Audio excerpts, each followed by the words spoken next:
তো ঠিক আছে বাচ্চারা, আজকে আমাদের তাপগতিবিদ্যার দ্বিতীয় ক্লাস। দেখো, আমরা শুরু করতে যাচ্ছি তাপগতিবিদ্যার প্রথম সূত্রটা দিয়ে। তাপগতিবিদ্যার প্রথম সূত্র আমাদেরকে কি বলছে? তাপগতিবিদ্যার প্রথম সূত্রটা আমাদের বলছে, যখন যান্ত্রিক শক্তিকে তাপে রূপান্তর করা হবে, আবার তাপ শক্তিকে যান্ত্রিক শক্তিতে রূপান্তর করা হবে, তখন যান্ত্রিক শক্তি আর তাপ শক্তি পরস্পরের সমানুপাতিক। এই কথাটার মানে কি সেটা আমি তোমাদের একটু বোঝাই। ধরো, আমরা একটা বস্তুকে যান্ত্রিক শক্তি সরবরাহ করছি, সেই যান্ত্রিক শক্তিটাকে বস্তুর তাপে কনভার্ট করছে। তার মানে আমরা ডাব্লু পরিমাণ কাজ একটা বস্তুর উপর করছি, সেই কাজটাকে সে তাপে কনভার্ট করছে। তখন আমাদের বলা হচ্ছে ডাব্লু আর কিউ এই দুটার অনুপাত, এরা পরস্পরের সমানুপাতিক হবে। তাহলে দেখো, সমানুপাতিক একটা সম্পর্ককে যদি আমরা সমান সমান আনতে চাই, তাহলে একটা সমানুপাতিক ধ্রুবক আনতে হবে, সেটা হচ্ছে ডাব্লু equal to j into q. তাহলে যে কি, যে হচ্ছে তাপের, যে জিনিসটার নাম হচ্ছে তাপের যান্ত্রিক সমতা, এটা একটা সমানুপাতিক ধ্রুবক যার নাম হচ্ছে তাপের যান্ত্রিক সমতা। তাহলে জে এর মান আমরা বের করব কি করে? জে হচ্ছে ডাব্লু বাই কিউ। এখন দেখো, তাপগতিবিদ্যার প্রথম সূত্রকে যদি আমরা একটু ব্যাখ্যা করতে যাই, তাপগতিবিদ্যার প্রথম সূত্রটা আসলে শক্তি নিত্যতা সূত্রের একটা বিশেষ রূপ। শক্তি নিত্যতা সূত্র আমাদেরকে কি বলছে? শক্তি নিত্যতা সূত্র বলছে যে আমাদের শক্তির সৃষ্টি বা ধ্বংস নয়, শক্তি শুধু এক অবস্থা থেকে অন্য একটা অবস্থায় কনভার্ট হয়। তো ব্যাপারটা যদি তাই হয়, তাহলে আমরা যখন ধরো একটা বস্তুকে কিছু পরিমাণ কাজ করছি একটা বস্তুর উপর, তখন সে কিছুটা শক্তি পাচ্ছে। এই শক্তিকে সে একটু নষ্ট করবে না, সে করবে কি, শক্তিটাকে সম্পূর্ণরূপে তাপে কনভার্ট করে ফেলবে। কি বলছি বুঝতে পেরেছো? তাহলে যদি আমরা এখানে ডাব্লুর একক জুলে রাখি, তাহলে যতটুকু জুল কাজ আমরা বস্তুটার উপর করব, ঠিক ততটুকু তাপশক্তি উৎপন্ন হবে। তাহলে উপরে থাকবে, ধরো আমি একটা বস্তুকে কে জুল পরিমাণ তাপশক্তি দিয়েছি, তাহলে সেটাকে কে জুল পরিমাণ তাপে কনভার্ট করে ফেলবে। একটা বস্তুকে আমি কে জুল শক্তি দিয়েছি, সেটাকে সে কে জুল তাপে কনভার্ট করবে। তাহলে যদি আমরা দুইটাকে, কাজের একককে জুল এবং তাপের একককেও জুলে রাখি, তাহলে জে এর মান হচ্ছে 1 এবং সেটা এককবিহীন।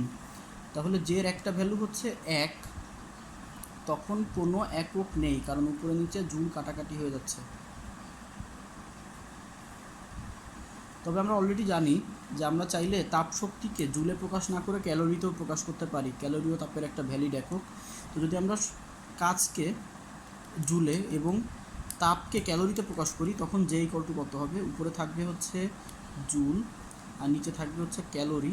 তো যেহেতু আমরা অলরেডি জানি যে 1 জুল সমান কত, 1 জুল সমান হচ্ছে 0.24 ক্যালোরি, 1 ক্যালোরি সমান হচ্ছে 4.2 জুল, বা 1 জুল সমান হচ্ছে 0.24 ক্যালোরি। সেক্ষেত্রে জে এর মান পাওয়া যায় হচ্ছে 4.2 জুল পার ক্যালোরি। সিম্পল জিনিস, মানে এটা কিছুই না। আমরা যে একটা সমানুপাতিক ধ্রুবক, সেই ধ্রুবকটার মান কখন কী আসে সেটা বের করার চেষ্টা করলাম। যেটার মান, এককটার মান হতে পারে 1, তখন কোনো একক থাকবে না, অথবা এককটার মান হতে পারে হচ্ছে 4.2, যখন একক হচ্ছে জুল পার কেলভিন। তো ঠিক আছে, আমরা এখন তাপগতিবিদ্যার প্রথম সূত্রের কিছু উদাহরণ দেখব বা কিছু ব্যবহার দেখব। তো তার আগে আমরা একটু তাপীয় প্রক্রিয়া কত রকম হতে পারে সেটা ব্যাখ্যা করি। দেখো, আমরা অলরেডি জানি, তোমরা হয়তো জানো না, তাপীয় প্রক্রিয়া হচ্ছে 4 ধরনের। তাপীয় প্রক্রিয়া হচ্ছে 4 ধরনের। কি কি? একটা হচ্ছে সমচাপ প্রক্রিয়া, 2 হচ্ছে সম উষ্ণ প্রক্রিয়া, যেটাকে বলা হয় সমষ্ণ। সমষ্ণ মানে হচ্ছে সম উষ্ণ, মানে এখানে তাপমাত্রা একই থাকবে।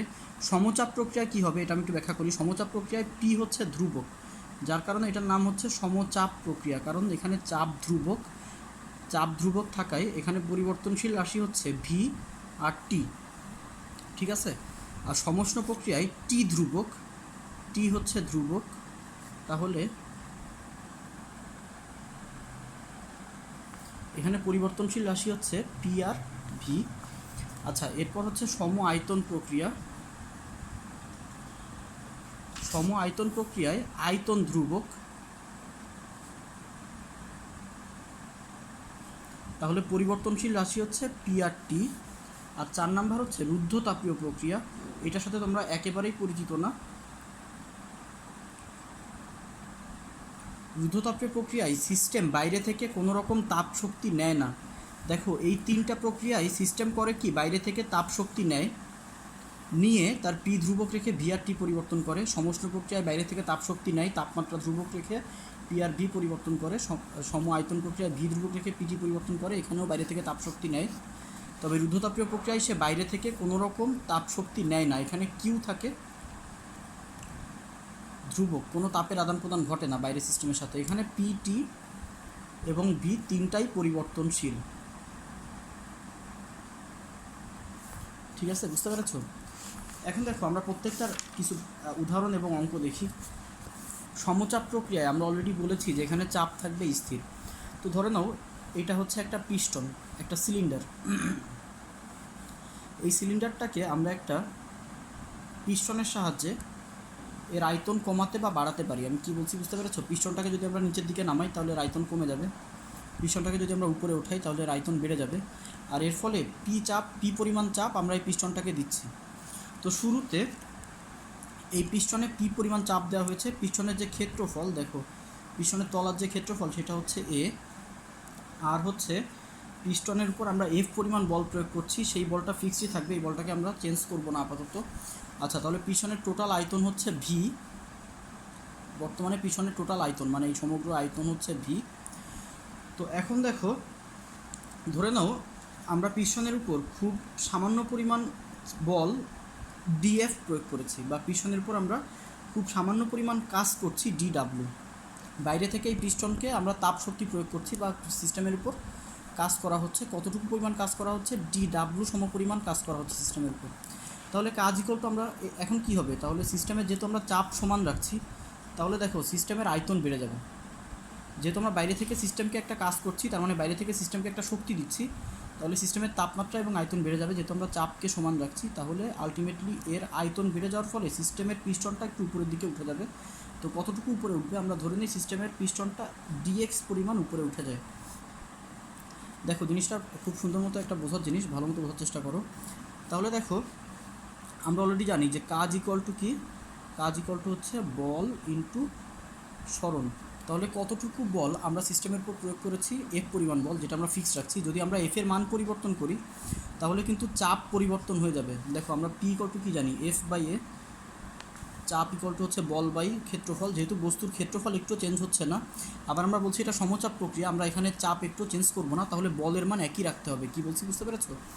তাহলে ঠিক আছে, আমরা বাইরে থেকে ডিডাব্লিউ পরিমাণ কাজ করেছি, কিন্তু বল এখনও এফই আছে, আর বস্তুর সরণ হয়েছে হচ্ছে ডিএক্স। তাহলে এইটুকুই হচ্ছে আমাদের টোটাল কাজ। কি বলেছি বুঝতে পেরেছো? আচ্ছা, এখন দেখো তাহলে যেহেতু আমরা জানি এফ ইকুয়াল টু হচ্ছে পি ইকুয়াল টু হচ্ছে এফ বাই এ, তাহলে আমরা এফ ইকুয়াল টু এখান থেকে কী পাচ্ছি, পি ইন্টু এ। তাহলে দেখো এখানে আমরা ডিডাব্লিউ ইকুয়াল টু কী পেয়ে যাচ্ছি, ডিডাব্লিউ ইকুয়াল টু পাচ্ছি হচ্ছে পি ইন্টু এ ইন্টু ডিএক্স। বুঝতে পেরেছো এটা? এখন দেখো এইটা হচ্ছে বস্তুর ক্ষেত্রফল, ক্ষেত্রফলকে যদি আমরা দৈর্ঘ্য দ্বারা গুণ করি তাহলে কী পেয়ে যাবো, দৈর্ঘ্যের পরিবর্তন ইন্টু ক্ষেত্রফল গুণ করলে আমরা পেয়ে যাবো হচ্ছে আয়তন। তাহলে দেখো ডিডাব্লিউ ইকুয়াল টু আমরা কী পেয়ে যাচ্ছি, পি ইন্টু ডিভি। খুবই সিম্পল ব্যাপার, আশা করি তোমরা বুঝতে পেরেছো। আচ্ছা, তো ডিভি মানে কি, ডিভি মানে হচ্ছে v two minus v one. তাহলে ডিডাব্লিউ ইকুয়াল টু আমরা এখান থেকে লিখতে পারি p into v two minus v one. V two হচ্ছে বস্তুর শেষ আয়তন, আর ভি ওয়ান হচ্ছে বস্তুর আদি আয়তন। বুঝতে পেরেছো? এখন দেখো তাহলে ডিডাব্লিউ ইকুয়াল টু আমি পেয়েছিলাম হচ্ছে p d v two minus p v one. এখন দেখো আমরা অলরেডি কেমিস্ট্রি থেকে জানি যে পি ভি ইকুয়াল টু হচ্ছে এন আর টি। ঠিক আছে, তাহলে এক্ষেত্রে দেখো বস্তুর কি সেম আছে, বস্তুর পি সেম আছে, তাহলে আমরা P V two equal to কী লিখতে পারি, এখান থেকে দেখো P V two equal to লিখতে পারি হচ্ছে N R into T two. যেহেতু এন এবং আর দুইটাই ধ্রুবক, বস্তুর মোল সংখ্যা, এর মধ্যে কতটুকু পরিমাণ কত মোল বস্তু আছে সেটা, এবং আর এর মান আমরা জানি যে আর হচ্ছে ধ্রুবক। তাহলে পি ভি কত আমি লিখলাম হচ্ছে এন আর টি টু, আর p v one equal to আমি লিখলাম হচ্ছে এন আর টি ওয়ান।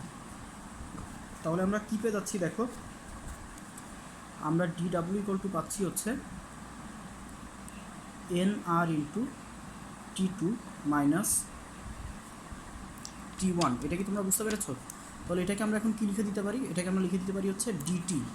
তাহলে DW ইকুয়াল টু আমরা পাচ্ছি NR ইন্টু DT।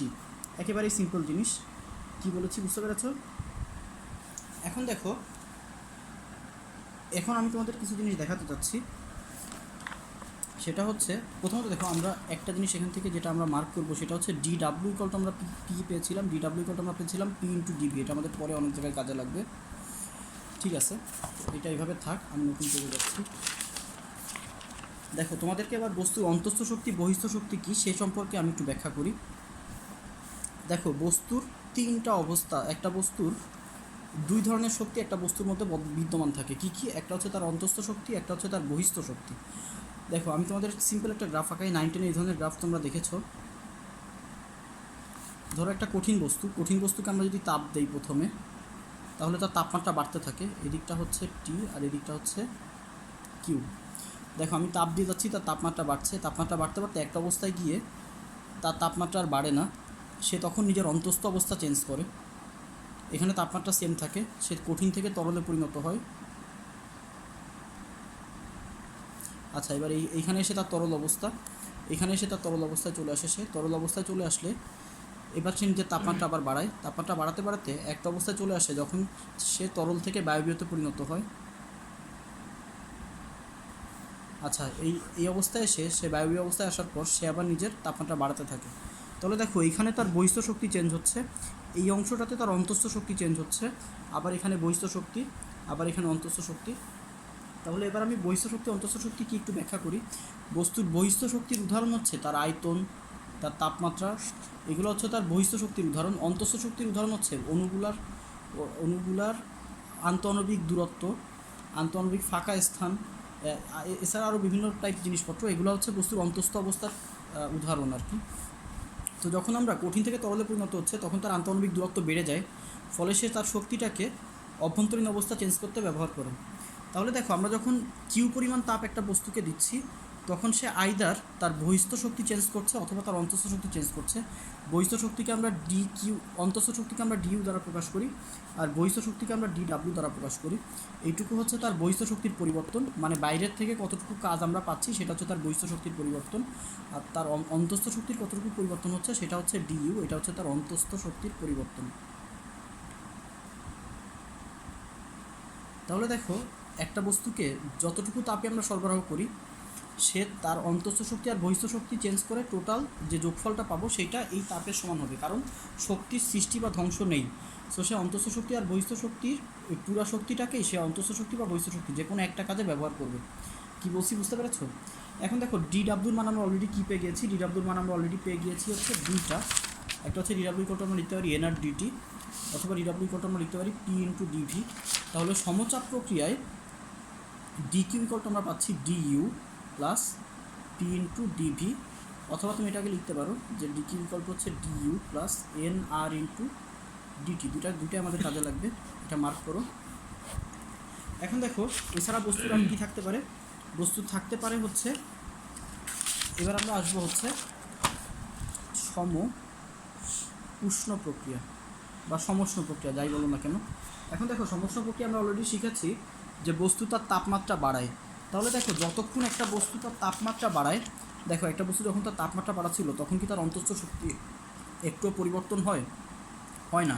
তাহলে সমষ্ণ প্রক্রিয়ায় বস্তুটা তাপমাত্রা বাড়ায় না, যেহেতু তার বস্তুটা তাপমাত্রা বাড়ায় না, ফলে তার এই দেখো বস্তু যখন তার তাপমাত্রা বাড়ায় না তখন তার বহিস্থ অবস্থা চেঞ্জ, অন্তস্থ অবস্থার পরিবর্তন থাকে 0। আমি কী বলেছি বুঝতে পেরেছ? তাহলে দেখো একটা সমষ্ণ প্রক্রিয়ায় আমি যখন একটা বস্তুকে ডিকিউ পরিমাণ তাপ সরবরাহ করব, তার ডিউ এর মান হবে হচ্ছে 0। কেন ডিউ এর মান 0 হবে? কারণ তার তাপমাত্রা একটুও বাড়ছে না। তাপমাত্রা না বাড়লে অন্তস্থ শক্তি একটুও পরিবর্তন হয় না, ফলে কারণ তাপমাত্রা না বাড়লে অণুগুলো ছোটাছুটি একটুও বাড়ে না বা আন্তঃআণবিক ফাঁকা স্থান একটুও পরিবর্তন হয় না। সিম্পল জিনিস, কী বলেছি বুঝতে পেরেছ? ফলে সমষ্ণ প্রক্রিয়ায় ডিকিউ ইকুয়াল টু আমি পেয়ে যাচ্ছি সরাসরি DW। এটা হচ্ছে সমষ্ণ প্রক্রিয়ার সূত্র।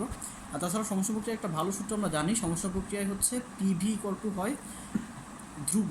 কীভাবে এটা আসে সেটা আমি বলি। দেখো আমরা অলরেডি কেমিস্ট্রিতে শিখেছি P1 V1 by T1 equal to হচ্ছে P2 V2 বাই T2। তো সমষ্ণ প্রক্রিয়ায় কী সেম থাকে? T সেম থাকে। T সেম থাকার কারণে P1 V1 ইকুয়াল টু আমি পেয়ে যাচ্ছি হচ্ছে P2 V2। যেহেতু P1 V1 equal to P2 V2, তাহলে এটাকে ইকুয়াল টু আমি লিখতে পারি P3 V3, এইভাবে dot dot dot PN VN। ফলে এখান থেকে আমরা লিখতে পাচ্ছি PV ইকুয়াল টু হচ্ছে কনস্ট্যান্ট। এই জিনিসটা আমরা পরে কাজে লাগাবো। সমস্ত প্রক্রিয়া আমরা পেয়ে যাচ্ছি PV ইকুয়াল টু কনস্ট্যান্ট। ঠিক আছে, এবার আমরা হচ্ছে রুদ্ধতাপীয় প্রক্রিয়া সম্পর্কে শিখি।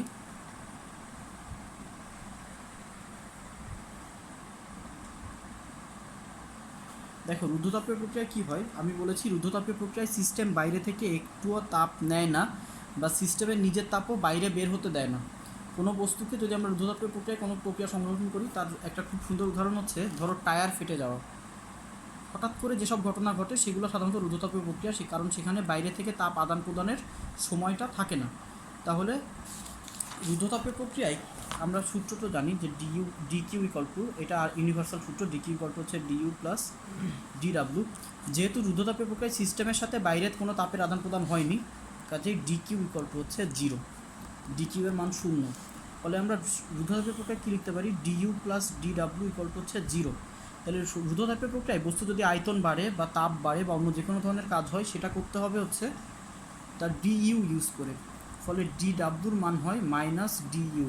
ফলে বস্তু যদি কাজ করতে হয় তাহলে তার অভ্যন্তরীণ শক্তি কমে যাবে, আর বস্তু যদি নেগেটিভ কাজ করে, মানে বস্তু যদি নিজের আয়তন কমায়, সেক্ষেত্রে তার অভ্যন্তরীণ শক্তি বেড়ে যাবে। নেগেটিভ কাজের উদাহরণ হচ্ছে তাপমাত্রা কমানো বা আয়তন কমানো। আর তাপমাত্রা যদি বাড়ে বা আয়তন যদি বাড়ে, তাহলে সে ধরনের ক্ষেত্রে আমাদের পজিটিভ কাজ হয়। কী বলছি বুঝতে পেরেছো? আচ্ছা ঠিক আছে, এবার আমরা দেখি সম আয়তন প্রক্রিয়া। সম আয়তন প্রক্রিয়ায় ভি থাকে সেম। তো ভি যেহেতু সেম থাকে, এটা নিয়ে আমাদের খুব বেশি মাথা ব্যথা নাই। তাহলে ডিভির মান হচ্ছে 0। তাহলে দেখো ডিডাব্লিউ ইকুয়াল টু সম আয়তন প্রক্রিয়ায় ডিডাব্লিউ ইকুয়াল টু আমরা জানি পি ইন্টু ডিভি। তো ডিভির মান যেহেতু 0, তাহলে ডিডাব্লিউর মান হয়ে যায় 0। ফলে আমরা যতটুকু তাপ বাইরে থেকে দেই, পুরোটাই সে কী করে, নিজের অভ্যন্তরীণ শক্তি চেঞ্জ করতে ব্যবহার করে। তাহলে আমরা যতটুকু তাপ আমরা বাইরে থেকে দিব, সম আয়তন প্রক্রিয়ায় সম্পূর্ণটা সে কী করবে, নিজের অভ্যন্তরীণ শক্তি চেঞ্জ করতে ব্যবহার করবে। কী বলেছি বুঝতে পেরেছো? এখন দেখো আমরা কিছু জিনিসপত্র শিখব। সম আয়তন প্রক্রিয়া রুদ্ধতাপীয় প্রক্রিয়ার ঢালটা কেমন হয়, গ্রাফটা কেমন হয়, সেটা আমরা দেখব। ধরো আমরা প্রথমে দেখি সমষ্ণ প্রক্রিয়া। আমরা একটা গ্রাফ, যার এদিকে দিচ্ছি পি আর এদিকে দিচ্ছি ভি, মানে এদিকে থাকছে তার আয়তন, এদিকে থাকছে তার চাপ। সমষ্ণ প্রক্রিয়া আমরা কি জানি, P v equal to constant. তাহলে আমরা পি ইকুয়াল টু কী পেয়ে যাচ্ছি, সি ইন্টু 1/v, তার মানে P is proportional to 1/v। কী বলছি বুঝতে পেরেছো?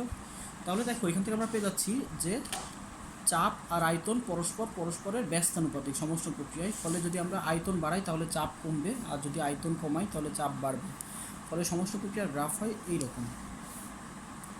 কী বলেছি বুঝতে পেরেছো? সমষ্ণ প্রক্রিয়ার গ্রাফ হবে হচ্ছে এইরকম। তোমরা যারা এখনও কমিক্স করেছো তারা বুঝতে পারবে, x y equal to constant, এইটা হচ্ছে একটা অধিবৃত্ত। সমষ্ণ প্রক্রিয়ার গ্রাফ হবে অধিবৃত্তাকার। কী বলেছি বুঝতে পেরেছো? সরলরৈখিক না, যেহেতু এটা এক্স এটা ওয়াই, এটা এক্স এটা ওয়াই, এক্স ওয়াই কনস্ট্যান্ট, এটা যেহেতু অধিবৃত্তের গ্রাফ, তাই আমরা পেয়ে যাচ্ছি যে এই গ্রাফটা হচ্ছে অধিবৃত্তাকার। এখন দেখো এর ঢাল আমরা একটু বের করার চেষ্টা করি। তো আমরা অলরেডি কী বলছি, আমরা সমষ্ণ প্রক্রিয়া অলরেডি বলছি হচ্ছে পিভি ইকুয়াল টু হচ্ছে কনস্ট্যান্ট। তো আমরা এক কাজ করি, উভয় পক্ষকে ভি এর সাপেক্ষে ডিফারেন্সিয়েট করি। তাহলে ডিডি ভি অফ পিভি প্রথম পেয়ে যাচ্ছি ডিডি ভি অফ সি। তো আমরা জানি কনস্ট্যান্টকে ডিফারেন্সিয়েট করলে আসে 0। আর বাম পাশে আমাদেরকে এখন কী করতে হবে, এটাও দুটাই যেহেতু এখন পরিবর্তনশীল, আমি বলবো P into D V by D V plus V into DP by D V. কী বলেছি বুঝতে পেরেছো? তাহলে দেখো ডিভি বাই ডিভির মান হচ্ছে 1। তাহলে আমরা পেয়ে যাচ্ছি d p by d v into v equal to হচ্ছে মাইনাস পি। তাহলে ডিপি বাই ডিভির মান চলে আসছে মাইনাস পি বাই ভি। এইটাই হচ্ছে সমষ্ণ প্রক্রিয়ার ঢাল। সমষ্ণ প্রক্রিয়ার ঢাল দেখো ডিপি বাই ডিভি মানে কি, সামান্য পি এর পরিবর্তনের জন্য সামান্য ভি এর পরিবর্তন কত, সেটাই হচ্ছে ডিপি বাই ডিভি। তো আমরা জানি যে কোনো বক্ররেখার ঢাল মানে হচ্ছে এটা। তাহলে ডিপি বাই ডিভির মান আমরা পেয়ে গিয়েছি হচ্ছে মাইনাস পি বাই ভি। এবার আমরা একটু রুদ্ধতাপীয় প্রক্রিয়ার ক্ষেত্রে দেখি। আচ্ছা দেখো রুদ্ধতাপীয় প্রক্রিয়ার ক্ষেত্রে পি আর ভি এর সম্পর্কটা কেমন সেটা আমরা এখন শিখছি না, আমি তোমাদেরকে এখন বলে দিচ্ছি।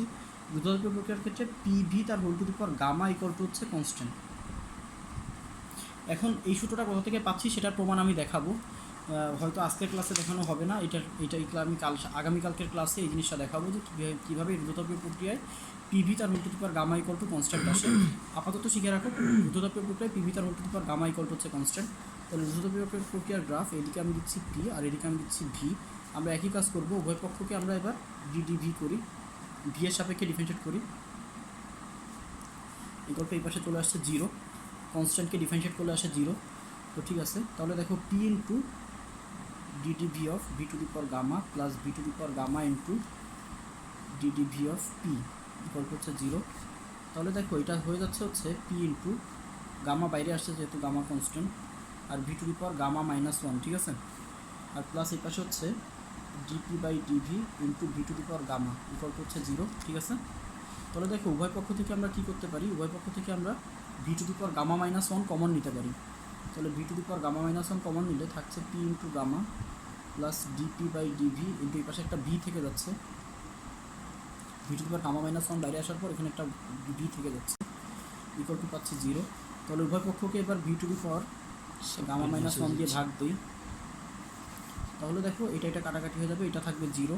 তাহলে p into gamma plus V into DP by d v equal to আমি পাচ্ছি 0। তাহলে ডিপি বাই ডিভির মান আমি কী পাচ্ছি, minus gamma into p by V.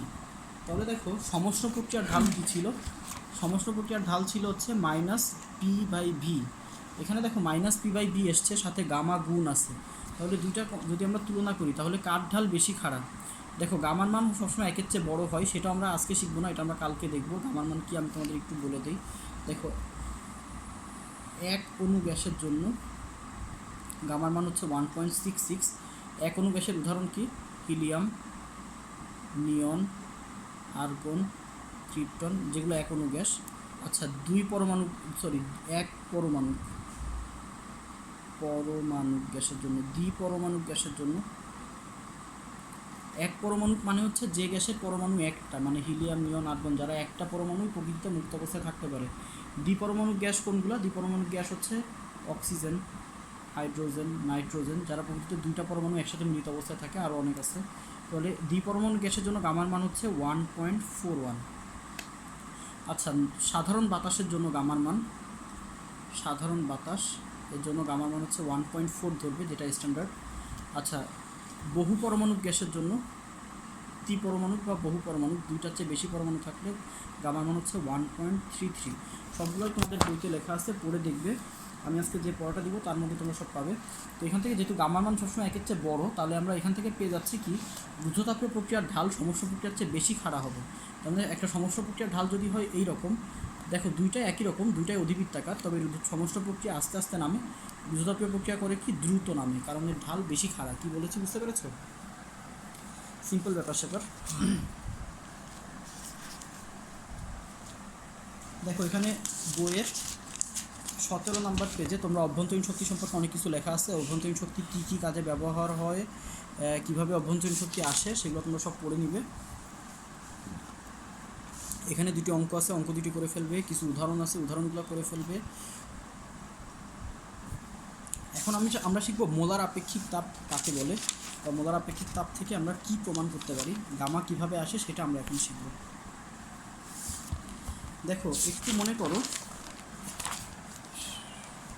আপেক্ষিক তাপের সংজ্ঞা কী ছিল।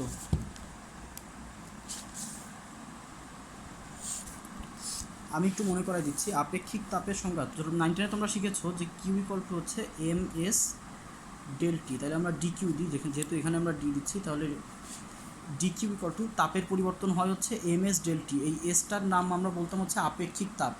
আপেক্ষিক তাপের সংজ্ঞা ছিল হচ্ছে 1 কেজি ভরের কোনো বস্তুর তাপমাত্রা 1 কেলভিন বাড়াতে বা 1 ডিগ্রি সেলসিয়াস বাড়াতে যতটুকু তাপের পরিবর্তন হয় সেটাকে আমরা বলতাম হচ্ছে আপেক্ষিক তাপ। তাহলে আপেক্ষিক তাপ এস ইকুয়াল টু আমরা কী লিখতে পারি, d q division m into d t. Simple জিনিস, তোমরা বুঝতে পেরেছো। এখন দেখো মোলার আপেক্ষিক তাপ কী বলে, কাকে বলে, যদি আমরা ভর 1 কেজি না নিয়ে পদার্থের পরিমাণ 1 মোল নেই, 1 কেজি পরিমাণ বস্তু না নিয়ে যদি আমরা 1 মোল পরিমাণ বস্তু নেই, তাহলে যে জিনিসটা পাওয়া যায় সেটাকে বলা হয় মোলার আপেক্ষিক তাপ। মোলার আপেক্ষিক তাপ সি ইকুয়াল টু তাহলে কী হবে, ডিকিউ বাই ডিটি। কী বলেছি বুঝতে পেরেছো, d q by d t. D q by d t কেন, কারণ আমরা তাকে কি করছি, বস্তুর পরিমাণ 1 মোল ধরে নিচ্ছি। তাহলে দেখো মোলার আপেক্ষিক তাপ হতে পারে দুই রকম, একটা হচ্ছে স্থির চাপে মোলার আপেক্ষিক তাপ, যেটা হচ্ছে সিপি, মানে এখন চাপ স্থির থাকলে বস্তুর তাপমাত্রা 1 কেলভিন বাড়াতে যতটুকু তাপের পরিবর্তন হবে সেটা হচ্ছে স্থির চাপে মোলার আপেক্ষিক তাপ। সিপি কলটা আমরা লিখবো হচ্ছে ডিকিউ বাই ডিটি, অথবা আমরা লিখতে পারি স্থির আয়তনে মোলার আপেক্ষিক চাপ, সেটা হচ্ছে সিভি। এখন আয়তন স্থির, এক্ষেত্রে চাপ স্থির, এক্ষেত্রে আয়তন স্থির, তাহলে সিভির মান হবে ডিকিউ বাই ডিটি, যে 1 মোল পরিমাণ বস্তুর তাপমাত্রা বাড়াতে যতটুকু। এখন দেখো তাহলে দুইটা যেহেতু সমান, সিপি আর সিভির যেহেতু ডিকিউ ডিকিউ, দুই ক্ষেত্রে কি আমাদের একই পরিমাণ তাপ লাগে কি না সেটা আমরা এখন দেখব, যে সিপি আর সিভি এর মধ্যে কে বড় কে ছোট, নাকি দুইটার মানে বহু একই, সেটা আমরা এখন বের করার চেষ্টা করব। ঠিক আছে, এখন দেখো তাহলে এক্ষেত্রে আমরা সিপি ইকুয়াল টু কী লিখতে পারি তা বলো। ধরো আমরা ধরো সিপি আর সিবি দুইটা বের করার জন্য আমাদের যে ডিটি মানে তাপমাত্রার যে পরিবর্তন সেটাকে আমরা সমান ধরতে চাচ্ছি আপাতত। ধরে নাও ডিটির মান 1। আমি কী বলেছি বুঝতে পেরেছো, যে ডিটির তাপমাত্রা যদি সমান রাখি এই ক্ষেত্রে মানে আমরা স্থির চাপে মোলার আপেক্ষিক তাপ বের করার জন্য তাপমাত্রা যতটুকু বাড়াবো, স্থির আয়তনে মোলার আপেক্ষিক তাপ বের করার জন্য তাপমাত্রা ততটুকু বাড়াবো, ফলে ডিটি হয়ে যাচ্ছে ধ্রুবক। তাহলে সিপি করতে আমরা কী পাচ্ছি, সিপি প্রপোর্শনাল টু আমি পেয়ে যাচ্ছি হচ্ছে ডিকিউ। কী বলেছি বুঝতে পেরেছো, যতটুকু তাপের পরিবর্তন হবে ঠিক ততটুকুই হচ্ছে আমাদের এখন কি হবে, ততটুকু আমাদের সিপির মান সেভাবে পরিবর্তিত হবে। তাহলে সিপি ইকুয়াল আমি লিখতে পারি হচ্ছে কে ইন্টু ডিকিউ। আর এক্ষেত্রে দেখো আবার যেহেতু ডিটি ধ্রুবক, তাহলে সিভি ইকুয়াল আমি পেয়ে যাচ্ছি সিভি প্রপোর্শনাল টু ডিকিউ, যে যতটুকু তাপের পরিবর্তন হবে ততটুকুই হচ্ছে আমাদের সিভি সেভাবেই বাড়বে। তাহলে সিভি প্রপোর্শনাল সিভি ইকুয়াল আমি লিখতে পারি হচ্ছে কে ইন্টু ডিকিউ। কী বলেছি বুঝতে পেরেছো, তাহলে এখানে আমরা লিখি হচ্ছে ডিকিউ পি আর এখানে লিখি হচ্ছে ডিকিউ ভি, মানে চাপ স্থির রেখে কতটুকু আমাদের তাপ দেওয়া লাগছে আর আয়তন স্থির রেখে কতটুকু আমাদের তাপ দেওয়া লাগছে। তাহলে একটু খেয়াল করো, সিপি বাই সিভি ইকুয়ালটা আমি লিখতে পারি কি, কে কে কেটে গিয়ে আমাদের থাকবে হচ্ছে d q of p, d q of v. ঠিক আছে বন্ধুরা, এখন আমি তোমাদের কিছু বেসিক জিনিসপত্র বলি। দেখো প্রথম ক্ষেত্রে আমরা কি বলেছি, চাপ স্থির। প্রথম ক্ষেত্রে যেহেতু চাপ স্থির আর দ্বিতীয় ক্ষেত্রে চাপ স্থির না, আমি একটু লিখে আসি। ডিকিউ ইকুয়ালটা আমরা কী শিখেছি, প্রথম ক্ষেত্রে চাপ স্থির থাকা, এটা হচ্ছে সমচাপ প্রক্রিয়া। সমচাপ প্রক্রিয়ার সূত্র হচ্ছে d u plus p into d v, ঠিক আছে। আর সম আয়তন প্রক্রিয়ায় কী ছিল, ডিকিউ ইকুয়াল টু, যেহেতু ডিভির মান 0, সম আয়তন প্রক্রিয়ায় যেহেতু ভি এর একটু পরিবর্তন হয় না, এটা যেহেতু 0, তাহলে ডিকিউ এর মান চলে আসছে হচ্ছে ডিইউ। তাহলে বলো যে DQ P R DQ V এর মধ্যে কে বড়। দেখো এখানে আমাদের এক্সট্রা কাজ করা লাগছে, অন্তঃস্থ শক্তি তো বাড়ানো লাগছে, এই সাথে এক্সট্রা কাজ করা লাগছে বহিঃস্থ শক্তি পরিবর্তনের জন্য ডিডাব্লিউ। সেখানে এখানে আমাদের ডিডাব্লিউর মান 0, ফলে দেখো আমরা বুঝতে পারছি DQ P R DQ V এর মধ্যে অবশ্যই ডিকিউ পি হচ্ছে বড়। আমি কী বলেছি বুঝতে পেরেছো, যেহেতু এখানে এক্সট্রা আমাদের কাজ করা লাগছে, অন্তঃস্থ শক্তি বাড়ানোর সাথে সাথে বহিঃস্থ শক্তি বাড়ানো লাগছে, যেটা এখানে লাগছে না।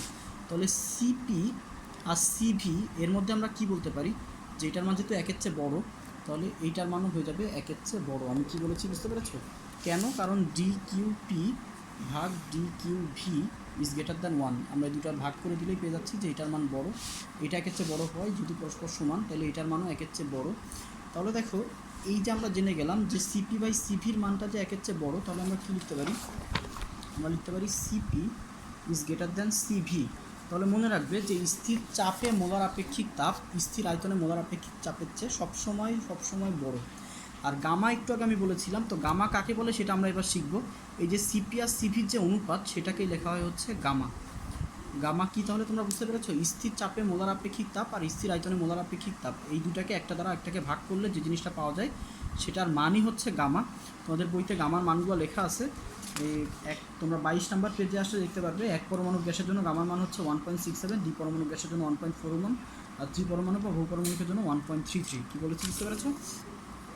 এখন দেখো সিপি আর সিভির কিছু পারস্পরিক ব্যাপার স্যাপার আমরা দেখব। সিপি বাই সিভির মান আমরা অলরেডি পেয়ে গেছি গামা, সিপি মাইনাস সিভির মান হয় আর, এই প্রমাণটা আমি আজকে দেখাচ্ছি না, এই প্রমাণটা আমরা কালকে শিখব। সিপি থেকে সিভি বিয়োগ করলে আর পাওয়া যায়, কীভাবে এটা আসে এটা আমি কালকে দেখাবো। আর আমি পিভি তার whole to the power gamma রুদ্ধতাপীয় প্রক্রিয়ায় কীভাবে পিভি তার whole to the power gamma equal to constant হয় সেটাও আমি কালকে দেখাবো। দেখো আজকের ক্লাসটা অনেক বেশি থিওরিটিক্যাল, তোমাদের নিজেদের বোঝার মতো অনেক ব্যাপার স্যাপার আছে। আমি আজকে হচ্ছে তোমাদের কোনো ম্যাথমেটিক্সের কাজ দিচ্ছি না, তবে বইয়ে অনেকখানি পড়া দিচ্ছি। বইয়ের 22 নাম্বার পেজের, খেয়াল করো 22 নাম্বার পেজের এই পর্যন্ত সবগুলো পুরোটা তোমরা পড়ে ফেলবে। যে থিওরিগুলো পড়ালাম সেগুলো ভালো মতো দেখে রাখবে।